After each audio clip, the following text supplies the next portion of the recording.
You ever get that feeling that your vote doesn't really change things? Like the big decisions were already made way before you ever got to the ballot box? Well, today we're going to dive into why that feeling might be a lot closer to reality than you think. Welcome to Crisis in Perception, where we examine the systems shaping our world, one book at a time.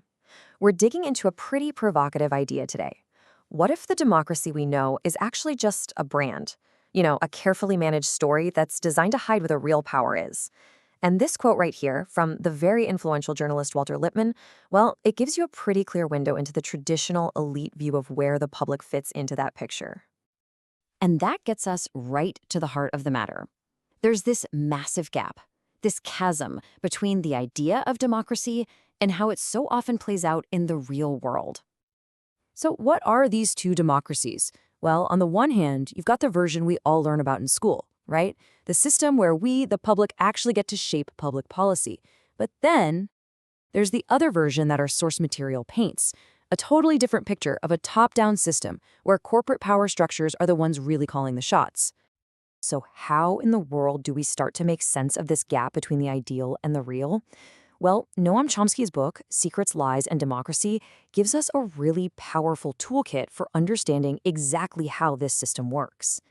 And let's be clear, we're not just doing a book review here. We are using the core concepts from this book as a lens, a way of seeing the hidden mechanics of the world around us. The book really breaks it down into this simple but powerful trio. First, you have secrets. These are the hidden consequences of power, the things that happen that you're not meant to see. Then you have the lies. These are the stories, the public narratives that make that power seem totally normal and legitimate. And finally, democracy itself. That becomes the label, the brand that's fought over to justify the whole setup. Okay, so when you start using these tools, secrets, lies, and the label of democracy, a really clear insight starts to emerge. You begin to see how a democracy can be hollowed out from the inside, even while all the ceremonies and elections are still going on. And here it is. This is the key takeaway. The big life-altering decisions, they're made upstream. Think boardrooms, private meetings, way before they ever become part of a public conversation. Which, of course, leads to the next logical question. If this is really happening, how on earth do they pull it off right in front of us? And that brings us to the other half of the insight, the downstream part, which is all about managing public opinion. And the best way to think about it is with this metaphor of a theater. We, the public, are the audience. We get to watch the whole political show. We can root for our favorite actors, we can boo the villains. But the script, the story itself, that's being written backstage by a very small group of people. And that backstage door is locked tight. Now, this isn't just some abstract theory. This system actually becomes visible once you learn to spot the patterns, the repeating, observable ways it shows up in our society. Okay, let's look at the first pattern. The source points out how language itself gets weaponized. Take a word like reform. Sounds great, right? Who doesn't want reform? But so often it's used to put a positive spin on really harsh economic policies that, as Chomsky says, are basically rammed down their throats. And this isn't just an idea. You see it all the time. Think about the word flexibility when it comes to the job market. Sounds amazing. But what does it actually mean for most people? It usually means less job security, lower pay, and a whole lot more risk shifted onto your shoulders.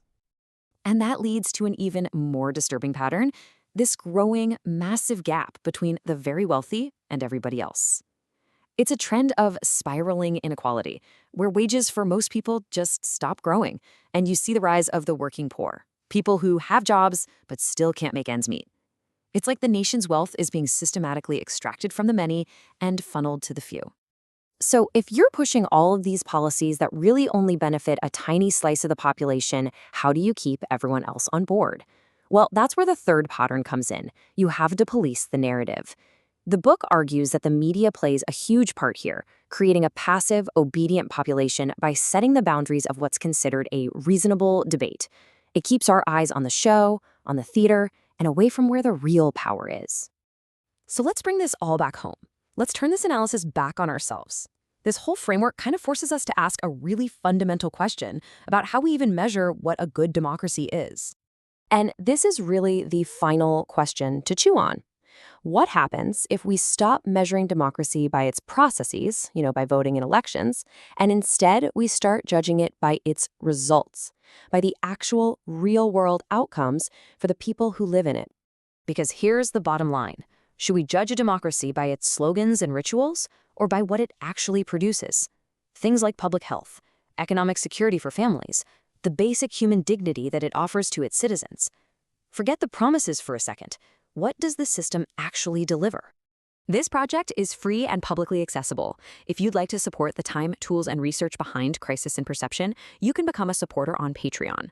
For a longer audio-based analysis of this topic, see the deep dive linked in the description. If you enjoy this kind of systems-level analysis, please like, subscribe, and comment with books or topics you'd like us to explore next.